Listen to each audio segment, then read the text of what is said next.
আল্লাহর কাজ করিলে আল্লাহই রক্ষা করে। এ মাওলা ছাড়া কোনো গতি নাই।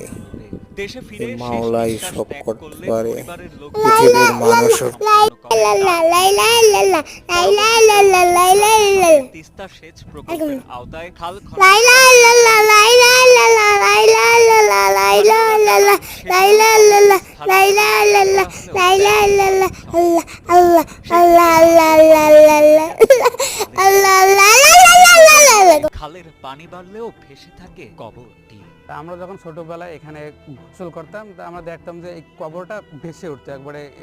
কবরের আশপাশে যে ঝাড় বা ইয়েগুলো আছে ওগুলো সব কবরটা ভেসে ওঠে। আবার যখন মনে করেন পানি শুকিয়ে যায় তখন কবরটা আর কি স্প্যাকে দাবি যায়। তাই এখন এই কবরের যে জায়গাটা আছে কোনো পরিবর্তন হয় না, যে জায়গাটা আছে ওই জায়গাটায়।